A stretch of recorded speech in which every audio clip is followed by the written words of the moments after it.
Hi, I'm Lance. And I'm Joe. And we're the SAR guys.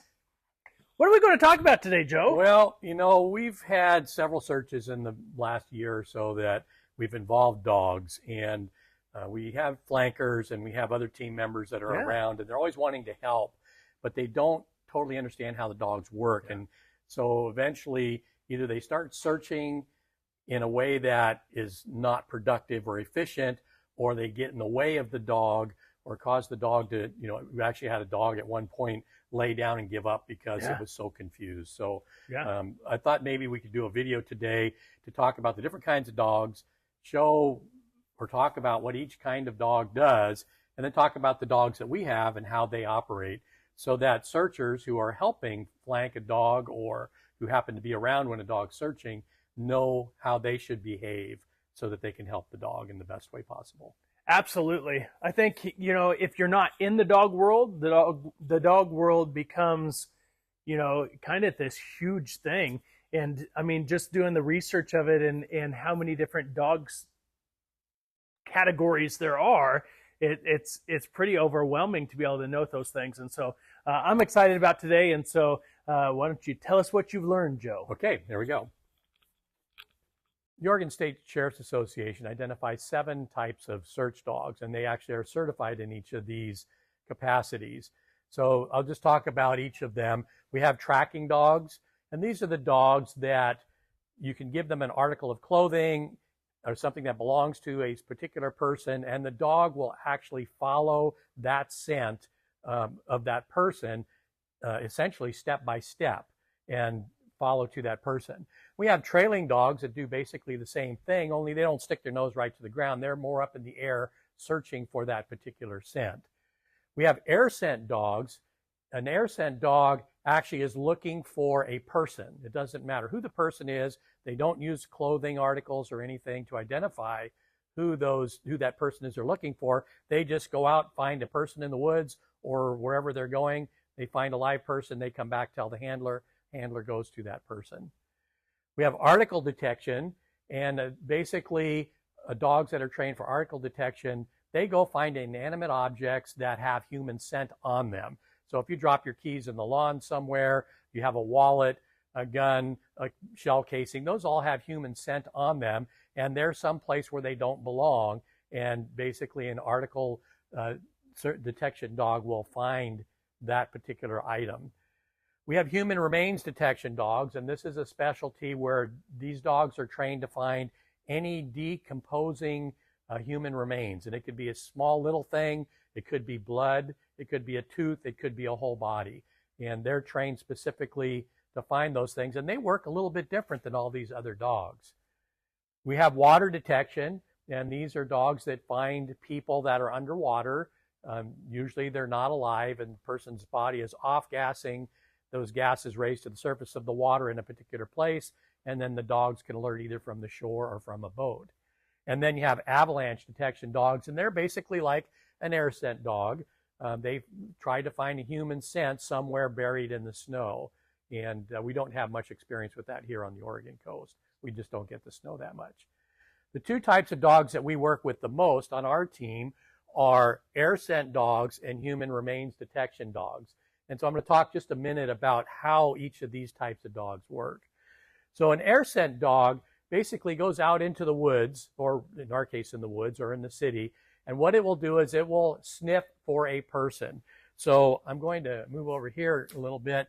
And so I have this big area over here, and if we have a human being over here and the dog's over here, whichever direction the wind might be blowing, the scent's carried, the dog is going to go out and search. So the dog handler is back here, and there's a flanker or 2 with that handler, and the dog is just going to range. He's going to go all over the place like this, and as the handler is walking in any direction, whichever way they go, the dog is going to do what they call ranging. Well, once the dog picks up the scent of this person, the dog is going to run to that person and then not stop, and that's an interesting thing to watch. The dog doesn't stop. It comes back to the handler and gives the handler some type of an alert. The dog we have on our team, Gunny, he runs around in 2 circles in front of the owner, and that's his alert. Others might sit and bark. Some might jump on the trainer. It just depends on how the dog is trained. And then the dog will lead this team to this particular person. So that works very well. Now here's a problem that can occur. We have the dog handler and 2 flankers, and we have a person lost over here. We know the dog's going to range, and here's where the problem arises. These dogs don't differentiate one person from another. So if you have another person over here and a person here, whichever person the dog finds first, he's going to do his ranging. Oh, he picked up the scent here, goes here, runs back to the handler. You still got 2 more people. Handler is going to go to here and say, nope, that's not our person. Go search some more. So the handler might come back this way, and the dog will start ranging, and lo and behold, they'll find that person. Well, if you're out on a search, you really don't want a lot of extra bodies out in your search area. You know, you want the dog handler will have a defined zone to search in, and you don't want all these other teams out here all around, because now the dog is going to get confused, and the dog is going to go alert here, he's going to alert here, he's going to alert there, and he doesn't know which person we're really looking for. And so we have to make sure that we keep this area clear of people, so that the dog doesn't get confused. And the same thing with the flankers. If our flankers get ahead of the handler, the dog could very well alert on one of the flankers that got a little bit ahead. And so it's always important for the flankers to stay just behind the handler. And the job of the flanker is to be the eyes and ears of the handler. The handler needs to focus on the dog, and the flankers can concentrate on navigation and communications. And that's their only job. They don't need to be, and they don't need to be looking, because if they're going slow and trying to look under every bush and hedge, the dog has already covered that. The dog can cover a tremendous amount of area in a very short time. And so anything where, if these flankers are trying to look in the bushes and look in places, and the dog hasn't alerted, then the person's not there, and all you're doing is wasting time.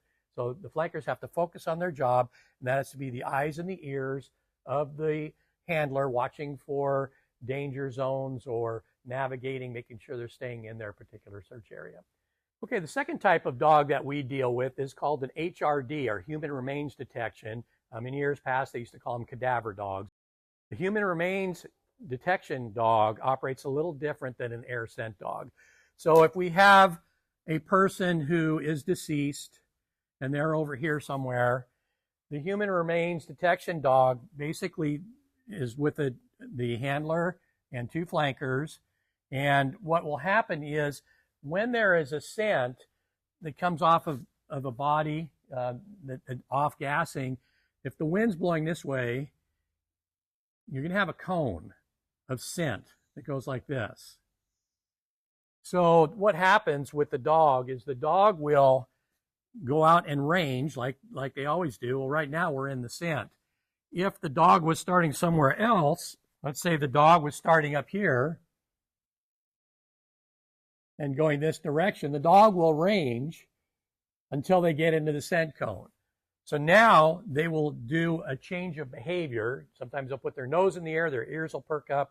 Something changes about their behavior, because now they've got the scent, and now they're going to start pointing towards the scent.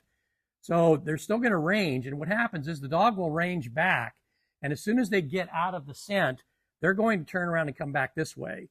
And often they'll go all the way to the other side to where they get out of the scent again, and they will keep narrowing in as they go, and eventually they'll go straight to that source of the scent, and that's how they work. When you're flanking with this type of a dog, it's not so critical if you get a little bit in front of the dog, but again, you're the eyes and ears for the handler, so you want to give them lots of room and let the dog do its thing. And typically when a dog is on a track like this and they're finding human remains, they will typically alert at the location of those remains. And a typical alert is to sit down and bark, or to lay down and just lay there, or lay there and bark, so that the handler can go to that location and then know there's something there. Sometimes that source is buried underground. Sometimes it might be up in a tree. And so the animal will go, and if the source is underground or up a tree or somewhere where they can't actually see it, they might go away and come back, and they'll just keep coming back Even if they go away, they'll keep coming back to that one location where the strongest scent is. That's basically how our dogs work. Now, there's one more thing that I have to say, and that is none of these are absolute. The dogs, air scent dog, they use all their senses. They use their nose, that we all know that, but they also use their ears and their eyes. So they're looking for things as well. And so they might, a dog that might be an air scent dog that's trying to smell a person, they also know that a person has walked through or something's walked through the grass or through the cement or whatever, because the ground always has its own scent. And wherever something has disturbed that scent, the dog can notice that. And so that could be a person that went over here and then became deceased, or it could be a person that dropped an article, or it could be a person that's lost and wandering in the woods. So even though a dog is trained to find a particular item or be an air scent dog, they're still doing these other things, these tracking and trailing things as well.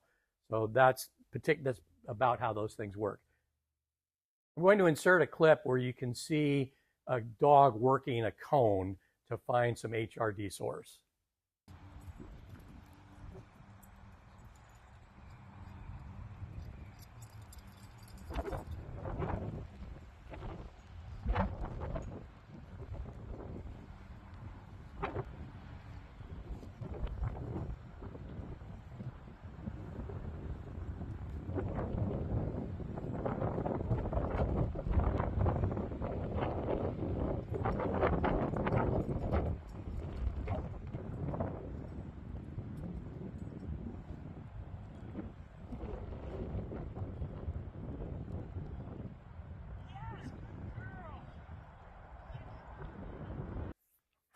Well, Lance, what do you think? That was a mouthful. I'm so thankful that I'm not a dog, because I don't want to smell the things that they smell. And if you've ever went out on a search with a dog and you come back and you're like, man, I'm tired, know that that dog went 10 times more than you and worked 10 times harder than you. I'm so impressed every time we get to go out and work with dogs and to see their specialty. It's so much fun, and to be able to see the love between handlers and dogs and all that. And so there's a lot that I learned in this list, and hopefully you learned it too. Okay, great. Well, we'll see you out on the trail.